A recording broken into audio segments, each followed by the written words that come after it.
This is NewsCenter1 at 10.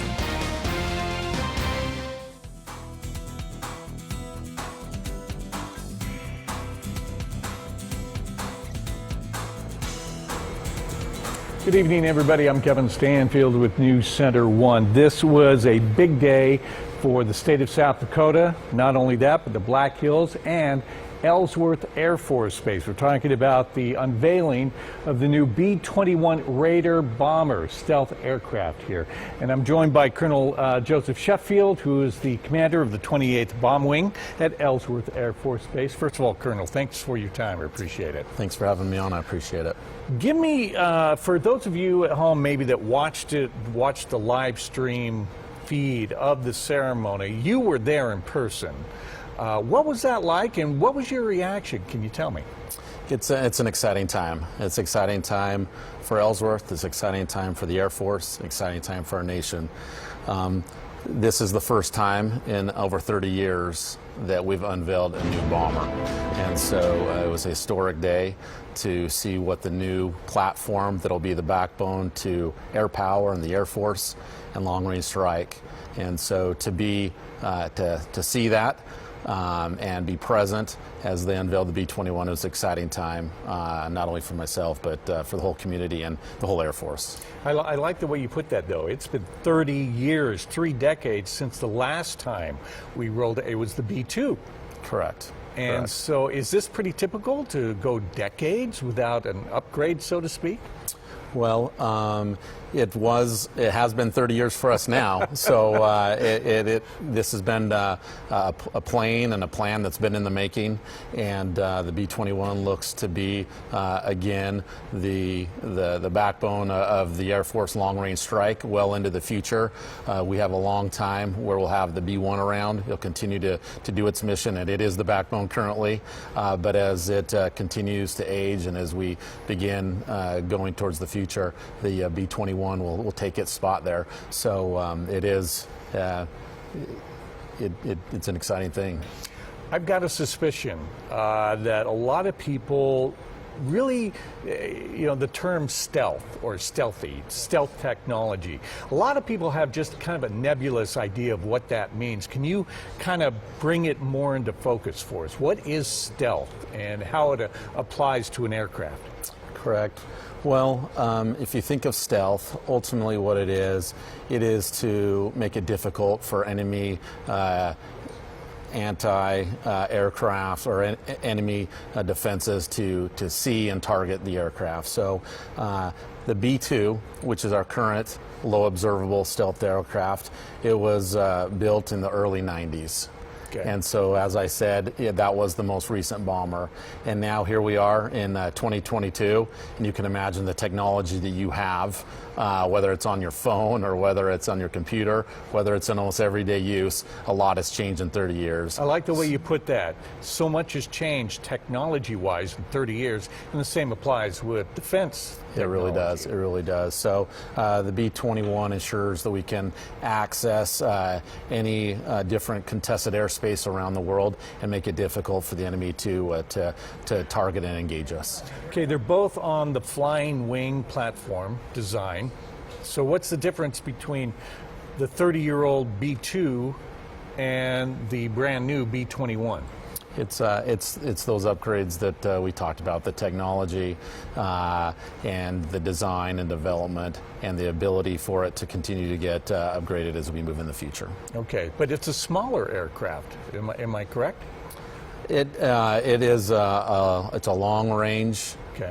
Where it has the payload, it has the range required, it has the persistence, and so it'll be able to provide that intercontinental strike that it's needed. So conventional weapons plus nuclear. Yes, the B-21 will have both conventional and nuclear weapons as a dual-capable aircraft. Let's talk a little bit more about the capabilities of it. My understanding, and correct me if I'm wrong, is it has a longer range. than the B-2. Is that correct?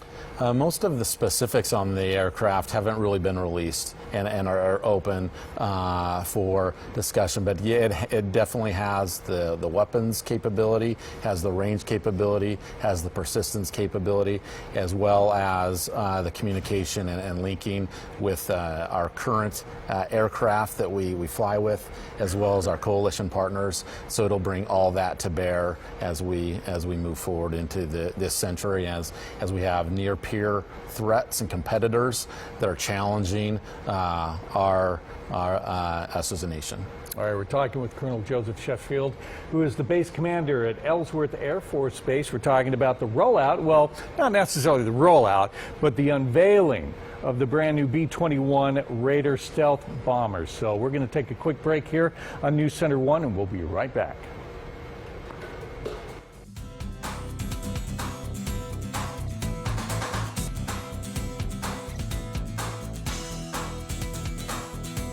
Center 1, I'm Kevin Stanfield. We're coming to you live, by the way, from the Ronald Reagan Presidential Library in Simi Valley, California.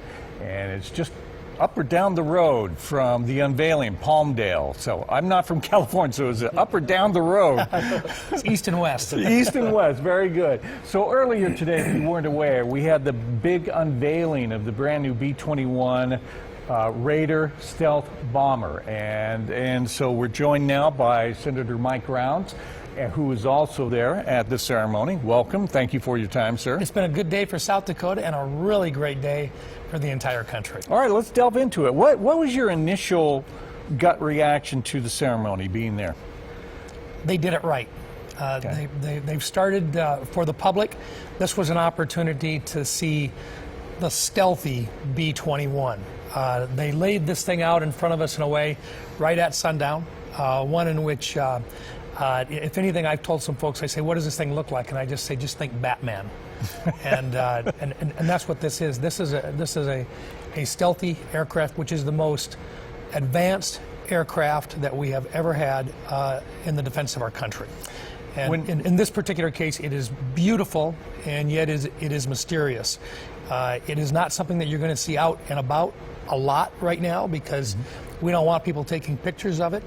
We don't want them to see the unique designs that go into the creation of this particular aircraft. And we don't want them to see what the surface looks like for as long as we can keep it under wraps. But tonight, under some special lighting and so forth, it was pretty spectacular. Well, one day it's going to be flying over Rapid and Box Elder and Ellsworth, obviously. It will. Yeah, that'll be a sight to see. Well, we've got the, as I think the Colonel probably has said, we've got the first training squadron, and we've got the first operational squadron coming to Ellsworth, which is a long time in coming. But at the same time, the Ellsworth Air Force Base is still very, very busy with B-1s that are running at a real high rate, MQ-9s, which are fully operational, and now here they are working hard to do bed down. And there are not a lot of air bases in the United States that have multiple missions all going full speed. Ellsworth is doing a great job. All right. Maybe you can chime in with what the Colonel was talking about. When we say the word stealthy, stealth technology, what does that basically mean? I'm thinking a lot of our viewers may not know exactly what that means. When the sun comes out, you can see things, because in the spectrum, the visible light spectrum, you can see light bounce off of something and it comes back. With an aircraft that you don't want radar to see, and that's the primary way in which they look for aircraft. In the spectrum, those radar waves don't bounce back. They don't go back to where they're transmitted from. They're either absorbed within the skin itself, or they are offset, or they are bounced someplace else. And so what you've done is you've hidden this aircraft from radar. But there's more than that, because there's infrared, which looks at heat signatures from engines and so forth. This is a 6th generation stealth aircraft. There's not another one like it any place in the world. And what it does is looks at a very wide range of what we call the electromagnetic spectrum, and it protects the aircraft from being detected in multiple areas on the electromagnetic spectrum. Visible light is only a small part of that. Okay. I'm going to pose a question to both of you gentlemen. With this B-21 Raider aircraft now, What does it mean when it comes to a coalition of forces? How does the B-21 Raider play a part when a coalition is involved? Colonel? Senator, well, the coalition is that's central to any time we are going to deter an adversary, and also when we need to fight with an adversary. So with the B-21 Raider, it will be again the key fundamental striking platform for long-range strike of what any of those adversaries are, or to turn in any of those adversaries. And we'll continue to train with our coalition partners, whether it's in exercises, whether it's in contingency operations, and so we absolutely look forward to continuing to exercise and train and employ with them, because having that coalition and their strengths and their basing and their locations will be key for us as we move forward in the future in the Air Force and the B-21. That's one of the strengths of the new Raider, is the ability to communicate digitally with other, not only aircraft, but forces on the ground. Am I right in that? Let's just say that it has the ability to communicate with other forces. Okay. But it's more than that. It senses things. So it can be a monitor of what the bad guys are doing. And when it can monitor, it can share that information with other allied forces. Okay. Here's another question for the both of you. During the rollout or the unveiling ceremony, they said that this B-21 will be the backbone of our bomber fleet. So, and they mentioned for years, even decades in the future. How do you propose to do that? You want to start, or shall I? Go ahead, Okay. Senator.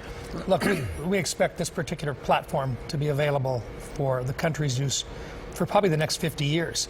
But if you were to take a look at an aircraft that's 50 years old, the B-52 bomber is still part of it. Yeah. But we have 141 bombers in the entire fleet right now. That includes our B-52s, our B-1s, and our B-2s. We're looking at purchasing a minimum of 100 of these B-21s, and I suspect by the time we're done, we'll probably have closer to 200 of them. Wow. But so this will be the backbone. But over that time period, the same platform with the same equipment in it is not going to be the same, do the same job 50 years from now. Yeah. So what is in this platform that we've not been able to do in other platforms is similar to what we call a plug and play, where certain pieces of it will come out and new pieces will go in easily. And you can change software easily. You can change the hardware that runs the software easily. Just like switching out a hard drive in a computer or Correct. something like that? And only at a much more advanced scale. Yeah, yeah. And at the same time, to modernize it. But even as you know, the Colonel will share, the B-1 is carrying weapon systems today that were not in existence when the B-1 was built. True. Now, the same thing is going to occur with the B-21, and the weapon systems of choice, even 15 or 20 years from now, are not even invented yet today. But the B-21 will be able to, because this will be the adjust, platform. Well, when you build it and you make it last, you know what the dimensions are of what you can carry. And as long as you know what the dimensions are of what you can carry, you can design your weapon systems to fit that product. do other military forces around the world have anything comparable to this? Colonel? Well, right now, the United States is the only coalition partner that has bombers. And so the long-range strike capability that Ellsworth brings day in and day out with the B-1 is a unique capability and unique requirement for our national defense and for those of our allies. The B-21 is absolutely cutting-edge technology in its stealth capability, in its dual role capability, and being able to integrate and with, like we said, with our allies, but also to penetrate and get access to maybe airspace that would be try to be denied by potential adversaries, thereby holding any target viable for the B-21. Well, speaking of our adversaries, do Russia, do China have anything comparable that you know of that you can speak to? China is rapidly developing their weapon systems. They've chosen other types of weapon systems, but they recognize that we are the leading competitor, and they have made it very clear that they don't like the rule of law that exists right now that was made up by Western countries. they've decided that they're far enough away from the United States and our allies that they want to take back a lot of the area there in the South Pacific region. And the 50% of all the trade in the world goes through the South Pacific seas. And they would prefer that we pay them homage for that trade than to allow it to be open for free passage. Taiwan is another example. They made it very clear they'd like to have Taiwan back. Taiwan produces a heck of a lot of really very, very high quality chips that are used in all sorts of things. But they've made it clear that they're going to continue to develop not just their air, land, and sea capabilities, but also their cyber capabilities and, most importantly, their space capabilities. The two words that I heard during the unveiling ceremony was one, backbone. The other one was deterrent.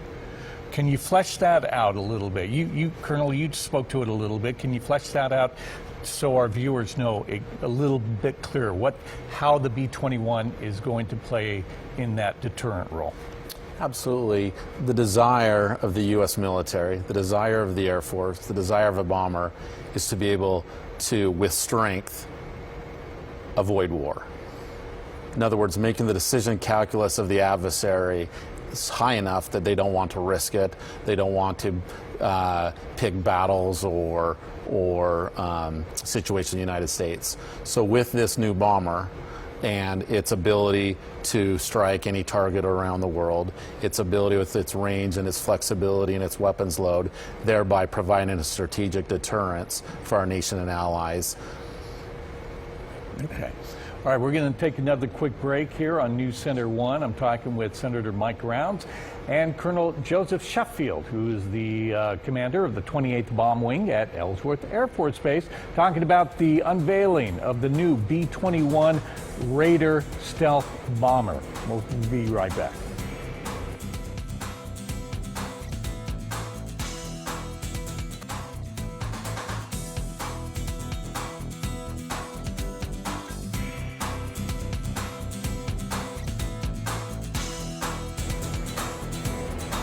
Back on NewsCenter1 at 10, I'm Kevin Stanfield, and we are broadcasting live this evening from the Ronald Reagan Presidential Library in Simi Valley, California.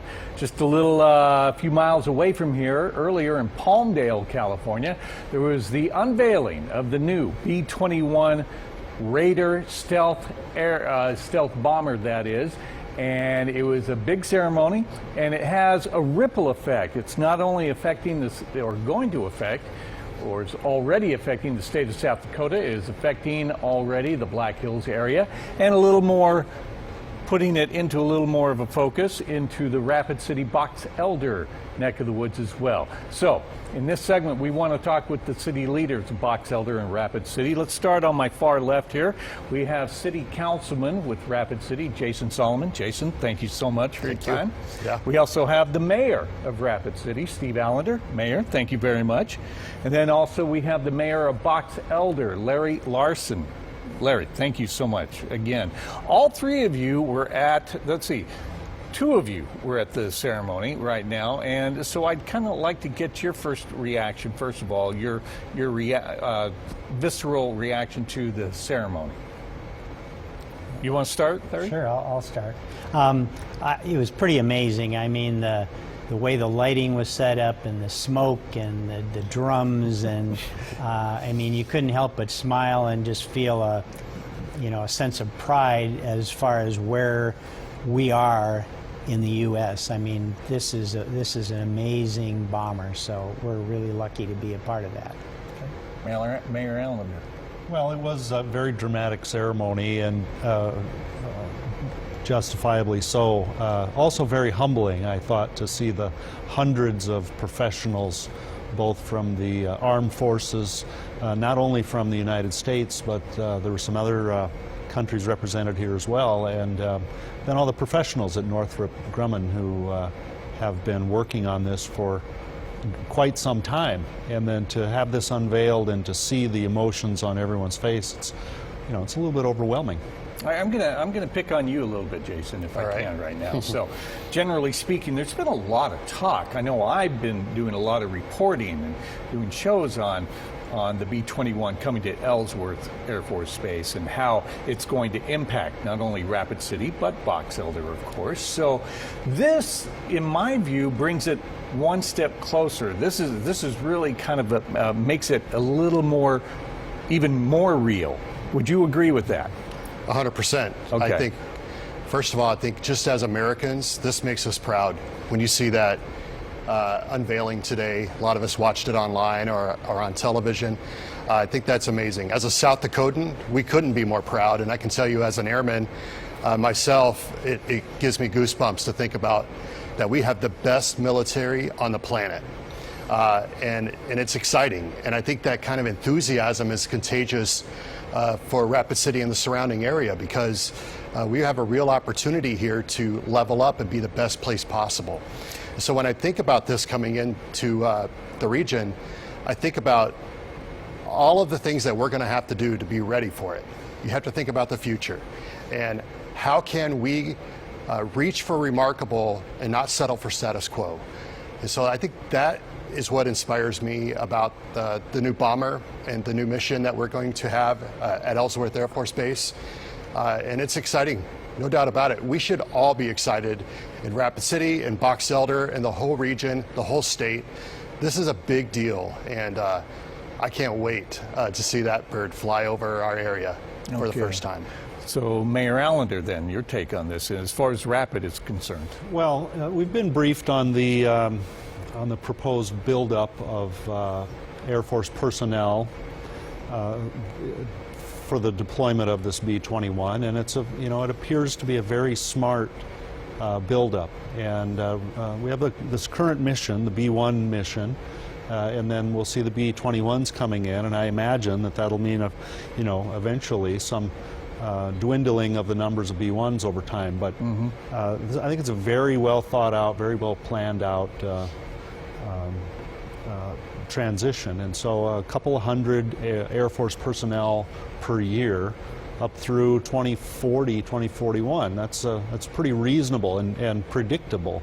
And so I think Rapid City and Box Elder will continue our positive relationship with Ellsworth Air Force Base and the men and women who work there.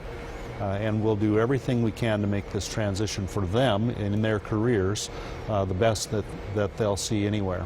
Okay, Mayor Larson, you and I talked about this exact same thing, and we spoke about how this is kind of a misconception that people may be thinking that, here comes the B-21, boom, and it's just going to hit us like a sack of potatoes. But you put it it's a ramp up, it's a gradual ramp up, and so you want to flesh that out a little bit. Well, as Mayor Allender said, that's exactly what's going to happen. It's a couple hundred personnel with families a year till 2041, but we're still trying to get ready, of course. And even without the B-21 being there, we have a military base that with lots of families there that we want to have their quality of life be a little better. We want them to be proud to be in Box Elder, Rapid City, in the Black Hills area. And so from our standpoint anyway, we're working on a lot of different things. I mean, we've got 9 different housing areas being built in. We've got the Liberty Center that just opened up with the state-of-the-art equipment and the indoor track. We've got our Children's Museum that's moving forward. We've got another event center that the military can use, and a lot of businesses that are calling that are very interested because they've heard of the B-21 and the military families moving in. They're excited about being a part of this. So we're growing about 12% a year. That's a big deal. So. On the Rapid City side of things, I mean, it's definitely going to have a huge impact on Box Elder. How's that going to spill over to the Rapid City side of things? Well, the people of the Rapid City region, including Box Elder and Ellsworth, they're part of this. They're part of our extended family, and so with the additional personnel, the additional housing that will follow all of the commerce that's related to that. There's significant economic impact to Rapid City in the Black Hills area from Ellsworth Air Force Base. So that will increase. Just not all going to stay in Box Elder there. No, not at all. And but this is a big economic impact for everyone, and that's a nice bonus effect. But that's not the primary. That's not what we're mostly happy about. We're happy to be here supporting Ellsworth Air Force Base so that they can play their part in the global security plan to keep our nation safe. Okay. Jason, let's talk about reactive and proactive when it comes specifically to the B-21 Raider mission. How is Rapid being, let's focus on proactive, first of all, and then maybe we can take a look at the reactive as well. Well, the thing that's happening in Rapid City and the surrounding area, with Ellsworth being a big part of it, is not, the question isn't whether we're going to grow, it's what kind of growth we're going to have. Is it going to be good and healthy growth, or will we just wait and let it happen to us? We have leaders in our community who have worked very hard from day one to make sure that we're trying to do our best to get out in front of it. I think what this does is it revitalizes our energy to work together as a region to make sure that we are doing our part to get out in front of the growth that's going to come as a result of this added mission, as well as the other growth that we have. What does that mean exactly, to get out in front of? Well, you're talking about managing where housing is going to go. You're talking about infrastructure investment. You're talking about public safety. Here's the deal. The best thing Rapid City, Box Elder, and all the surrounding areas can do is be the best place possible. That means good governance, wise stewardship. That means safe neighborhoods. That means flourishing families, vibrant community, great quality of life. All those elements that make a community amazing is what's going to help and enhance the quality of life for the personnel at Ellsworth Air Force Base, which in turn, what we pray and hope, helps them keep our nation that much safer. And so we're committed to not only being proud to be a military community, but cheering them on and being their biggest fans. And I think that's something in our community we're very proud of. We love our country. We love the people who support and defend us. And we're ready to do our part to make sure that we can handle everything that comes to make their life as good as possible. Let's do this. Let's take a quick break here on NewsCenter1 at 10, and we'll follow up with you, Mayor Allender, on this. And again, the discussion of proactive, reactive, all right? And then we'll get to you, Mayor Larson, all right? All right. All right, you're watching NewsCenter1 at 10. I'm Kevin Stanfield.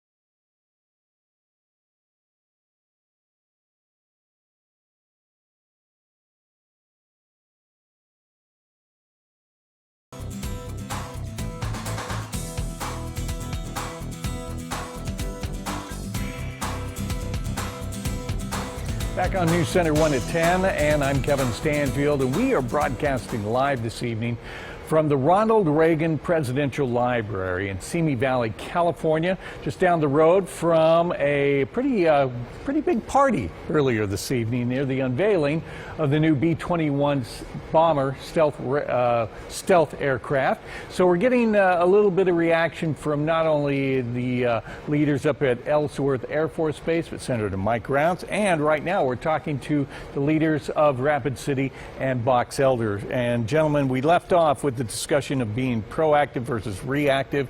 Now, Mayor Allender, again, focusing on Rapid City, what you're doing proactively well, I think to prepare. In a nutshell, I think we've got great interface with Ellsworth Air Force Base through the Military Affairs Committee and also through the Ellsworth Development Authority.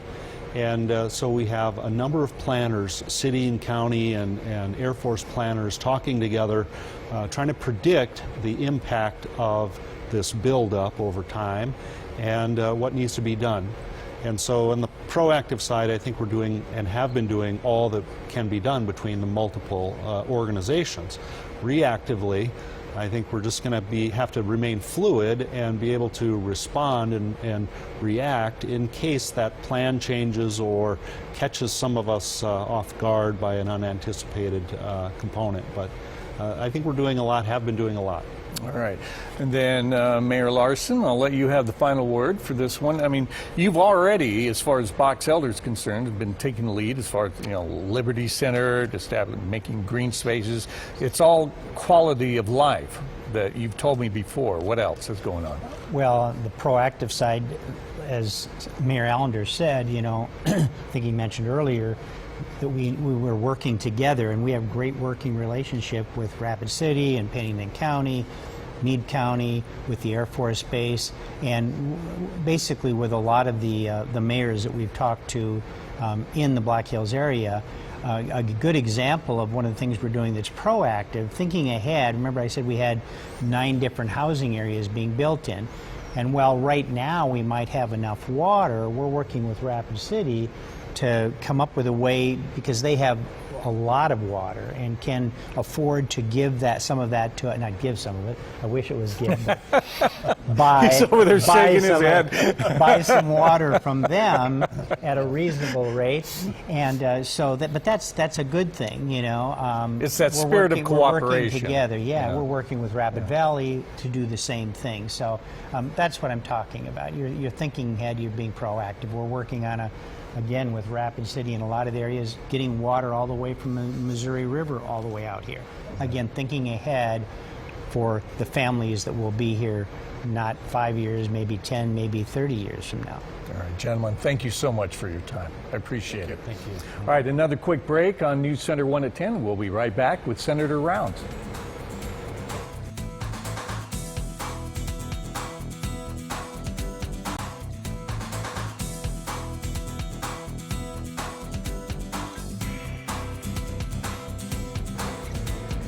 All right, we're back on a very special edition of News Center 1 tonight at 10, and I'm Kevin Stanfield. We're broadcasting live from the Simi Valley area of California and the Ronald Reagan Presidential Library. Now, earlier today, just down the road in Palmdale, we had a very special event, the unveiling of the B-21 Raider stealth bomber. It's a big production, a lot of people there, including Senator Mike Rounds. And again, thank you for your time this evening. Now, you were also here not only for the unveiling ceremony, but you were here for the Reagan National Defense Forum. Tell me a little bit about that. Correct. Every year, there are a group of defense professionals come together. They invite some of us political types as well, and we talk about what's going on with the armed services, the different branches of government, in particular branches of the Pentagon, but basically the defense of our country. The politics behind it a little bit, but more along the lines of what we need to make our country stronger, what the greatest risks are, and what the climate is around the rest of the world that's going to be a threat to us. So tomorrow I'll be one of the presenters in the afternoon on a panel which will discuss the Indo-Pacific region, and that's a great one for us because when we talk about the B-21 stealth bomber, that's what that bomber was made to address. You piqued my interest with that statement. What is the biggest threat to our country right now? Right now, the challenge for us, our competing countries, are topped with China. China has made it very clear that they intend to expand, that they do not like the laws that the world is working under right now because they consider them Western in nature, and they think that they should have a say in how things are run. They don't believe in copyrights necessarily. They don't believe in patents necessarily because they don't understand why someone can own an idea. And they've shared that with us. But basically, they would like to rewrite some of that. They would also like to be able to demand that we recognize them as the defender of the South Pacific region, and that means also paying homage for that defense. And about half of all of the trade in the world goes through that area. So for us, it's a big deal, and freedom of the seas is a very big issue, and right now, China is kind of trying to challenge us on that. Okay, all right. So let's bring this home, if we could, to bring it home to not only South Dakota, but focus more in on the Black Hills region. I don't know about you, Senator, but I can't escape the irony in all this, because it wasn't too long ago, in 2005, that Ellsworth Air Force Base was fighting for its life, and you were an integral part of that fight. And now, 20 years down the road, you know, we're hosting now a B-21 Raider mission. This would not be possible without what happened in 2005 and subsequently to that. How? Here's what we had. They were going to shut Ellsworth down in a BRAC, they call it, which is basically the committee was going to put it out and basically shut this down along with a number of other Air Force bases, Army bases, and so forth. But what happened was the people in South Dakota came together. The people in the Black Hills came together. Rapid City, Box Elder, that whole crew came together and said, we're not going down without a fight. This is too important. And we really were convinced that Ellsworth had a real value to the defense of our country. And at that time, the B-1 was the most active bomber, just as it is today. And they only had one other place where they were going to put them. And if there was a hurricane down there, if there was a major storm, whatever, they had only one landing strip there, and we felt that they should have two bases. And they agreed with us finally, but I remember the day that we asked people to come, and this was a bipartisan effort. We had Republicans and Democrats representing South Dakota at that time, and I was governor at the time, but our congressional delegation was bipartisan, and the people of South Dakota came together, the people in Rapid City, the Black Hills came together, and when the BRAC Commission came to have a hearing, we had over 10,000 people show up at the convention center. They gave them a parade down Main Street. With Harleys. With Harleys. And lots of flags. Yes. They came out, they inspected Ellsworth, they saw what we had. John Thune had been working really hard at adding additional airspace, the Powder River Basin. He worked hard on that. That was a key part of this component. And people of South Dakota, the people of Rapid City, basically said, we're going to show them just how proud we are of Ellsworth. And the chairman of the committee on that day looked at us and said, you've got one heck of a hill to climb on this one. Really? And all I could think about was the people in that group in the Black Hills of South Dakota. And I remember responding to him publicly saying, we're not afraid of hills here. Because in South Dakota, we don't just walk up hills. And not only do we do that, we climb mountains. Heck, we carve them. And we don't just carve part of them, we carve the whole mountain.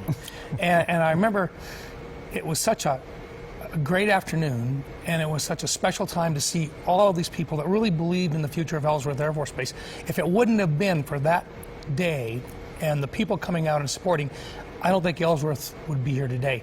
Since that time, folks have put together, we've got an Ellsworth Authority. We've got a team of people that are constantly working at making the quality of life better for our airmen. We're making the infrastructure better. We're making the base safer.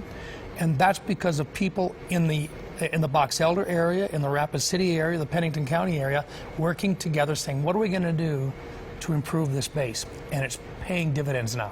I'm curious, what happened? I don't know how much you can tell me, but what was it like behind the scenes when you go from saving Ellsworth Air Force Base from the BRAC list, establishing the Ellsworth Authority, and then turning your sights to maybe, can we get this new bomber at Ellsworth? How did that all happen? One step at a time. Okay. But a lot of people supporting the idea and trying to figure out how can we be one step ahead of the process?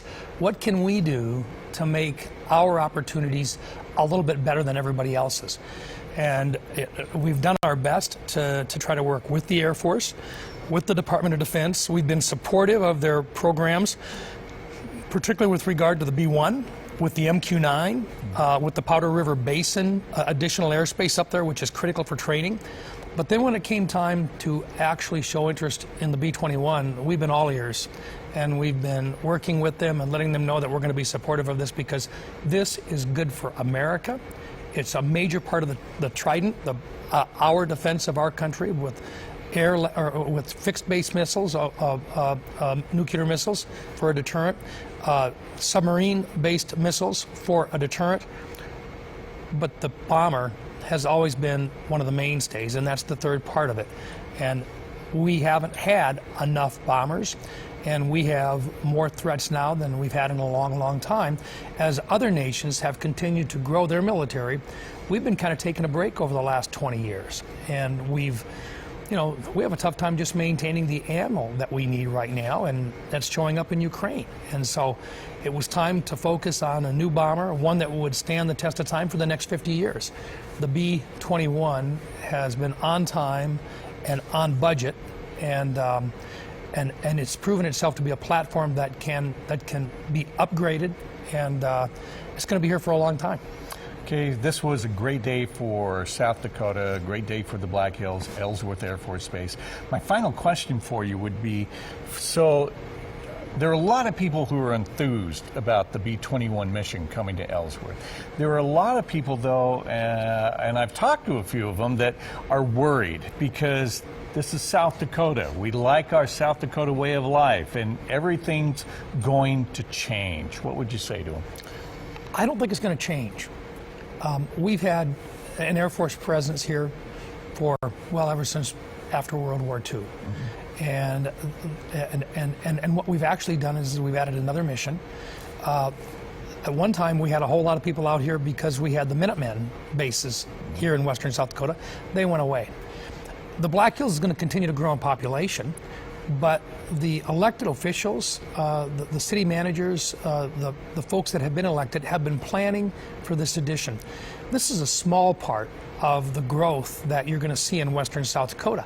And part of it's because of the quality of life we've got here. Part of it's because of the tax structure. It's a great place to raise a family. We've got a great educational system. So it's not just the additional folks coming in for Ellsworth. That's going to be a small part of the growth that we're going to see over the next 30 to 40 years in the western part of South Dakota. So this will be a part of it, but it's not going to be the overwhelming part of it. What we want to make sure we are doing is providing this quality of life that an airman can look at and say, this is where I want to raise my kids. This is where I want to retire. This is something that I'm going to go out and maybe I'm going to have to go someplace else for a while, but I want to come back here. And when you bring that type of expertise in, other things come as well. We're going to have contractors that are going to be working on the systems found within the B-21 for years to come. These folks are technically adept. Their families are going to be moving in with them. They're going to add to the community. They're going to add value here. They're going to bring businesses with them. And that's going to grow our economy as well. That's a healthy thing to have, and we can still protect the Black Hills of South Dakota. All right. Thank you so much, Senator. I appreciate your time. You bet. All right. And thank you for joining us. Have a great evening, everybody.